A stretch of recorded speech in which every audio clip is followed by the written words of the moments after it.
ભાવનગરમાં લઠ્ઠાકાંડ થયો અને એના જ પછી એસએમસીના જે આઈજી છે ગગનદીપ ગંભીર તેમના દ્વારા હવે તપાસનો ધમધમાટ શરૂ કરી દેવામાં આવ્યો છે। પરંતુ આ જ બધાની વચ્ચે હવે કોંગ્રેસ નેતાઓ પણ આ મુદ્દે લડી લેવા તૈયાર છે અને હવે ભાવનગરની અંદર ઉગ્ર વિરોધ પ્રદર્શન શરૂ કરી દેવામાં આવ્યું છે। શું ને સમગ્ર મામલો તેના વિશે વિગતે ચર્ચા કરીશું। નમસ્કાર, આપ જોઈ રહ્યા છો નિર્ભય ન્યૂઝ। હું છું આપની સાથે પ્રથમ મોદી।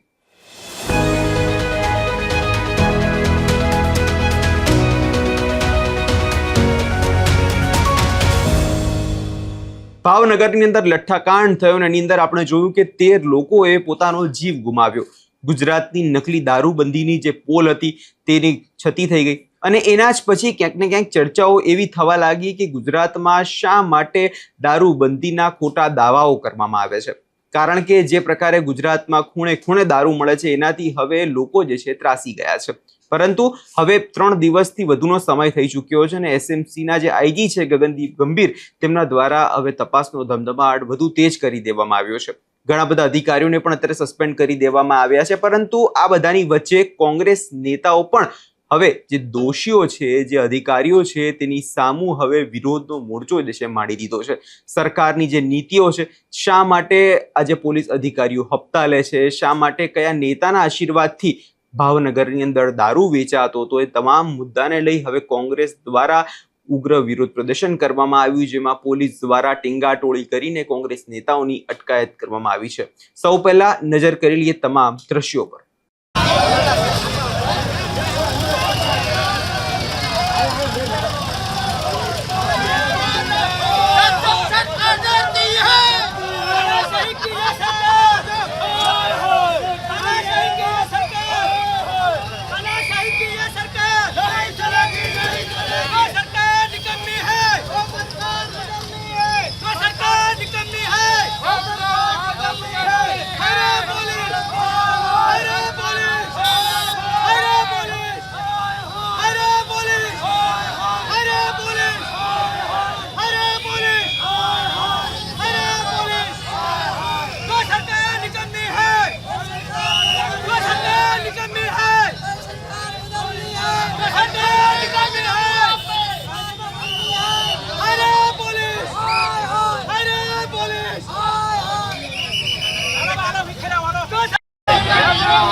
તાનાશાહી બતાવી છે અને આઈના પીઆઈ પાલિતાણા પીઆઈ એવું કહી રહ્યા છે કે પ્રશ્ન ન લેતા તો પાલિતાણા પીઆઈ નું આઈથી સ્પષ્ટ કહું છું કે અખિલ ભારતીય કોઈ સમાજના પ્રમુખ તરીકે કે અહીંયા હર સેન્ચુરી પુતળું બાળી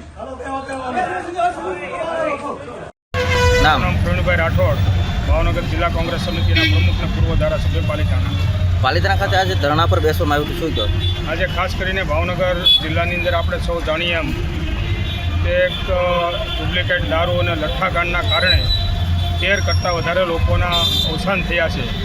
ત્યારે સરકારની બેદરકારી, પોલીસની બેદરકારીના કારણે ડુપ્લિકેટ દારૂ પીવાના કારણે જ્યારે મૃત્યુ થયા હોય ત્યારે આ ગુજરાતની અંદર દારૂબંધી હોવા છતાં ખુલ્લેઆમ દારૂ વેચાઈ રહ્યો છે, ડ્રગ્સ વેચાઈ રહ્યો છે. ત્યારે એવા સંજોગોની અંદર પોલીસ તંત્ર ક્યાંક ને ક્યાંક નિષ્ફળ ગયું છે. ભારતીય જનતા પાર્ટીની સરકાર નિષ્ફળ ગઈ છે. ત્યારે અમે પાલિતાણા ખાતે આજે ધરણાનો કાર્યક્રમ યોજવામાં આવ્યો હતો, રસ્તા રોકો આંદોલન કરવામાં આવ્યું હતું અને હર્ષ સંઘવીનું રાજીનામું પણ માંગવામાં આવ્યું છે. ત્યારે આવા સંજોગોની અંદર જે બેફામ રીતે દારૂ વેચાતો બંધ થાય અને લોકોમાં જાગૃતિ આવે એમના માટેનો આજનો અમારો કાર્યક્રમ હતો. અહીંયા તમે જે રીતે એ તમામ દ્રશ્યો જોયા અને કોંગ્રેસ આ વખતે ભાવનગરની અંદર આ મુદ્દે લડી લેવા તૈયાર છે. કેમ કે જિગ્નેશ મેવાણી પહોંચ્યા હતા, તેમને લઈ હવે ઘણી બધી વાતો પણ થવા લાગી હતી. કેમ કે તેમણે ગૃહમંત્રી વિશે ઘણી વાત કરી હતી. કેમ કે ગુજરાતની અંદર દાવાઓ તો સરકાર મોટા કરે છે અને જોવા જઈએ તો 30 વર્ષથી ભારતીય જનતા પાર્ટીનું શાસન છે, એટલે કે એક હતું શાસન એમનું હોય ને એ છતાં ગુજરાતમાં દારૂ વેચાય અને એ પણ ગલીએ વેચાય અને આ ઘણા બધા સવાલો જે છે છોડી દે છે. જે પ્રકારે ગગનદીપ ગંભીર દ્વારા આ મામલે કાર્યવાહી કરવામાં આવી છે. જોવા જઈએ તો અત્યાર સુધીમાં એક પીઆઈ અને એક એલસીબીના પીઆઈ અને અન્ય 4 પોલીસ કર્મીઓને પણ સસ્પેન્ડ કરી દેવામાં આવ્યા છે. પરંતુ સવાલ એ ઊભો થાય છે કે આ તપાસનો રેલો આખરે ક્યાં સુધી પહોંચશે? પોલીસ વિભાગમાં કોની જવાબદારીઓ નક્કી થશે? કેમ કે ગઈકાલથી જ ડીએસપી કચેરીએ જોવા જઈએ તો સવાલનો મારો શરૂ થઈ ગયો છે. અગાઉ જેમ વાત થઈ કે એવા સસ્પેન્ડ કરેલા વર્તેજના પીઆઈ, એલસીબીના પીઆઈના તમામ જે અન્ય લોકો છે, તો શું આ 2 જ પીઆઈની જ મિલીભગત હતી? શું ભાવનગરની અંદર આ 2 પીઆઈ દ્વારા જ દારૂ ઘુસાડવામાં આવ્યો હતો? અન્ય જે મોટા અધિકારીઓ છે તેમને ક્યારે પકડવામાં આવશે? એ પણ એક મોટો સવાલ છે.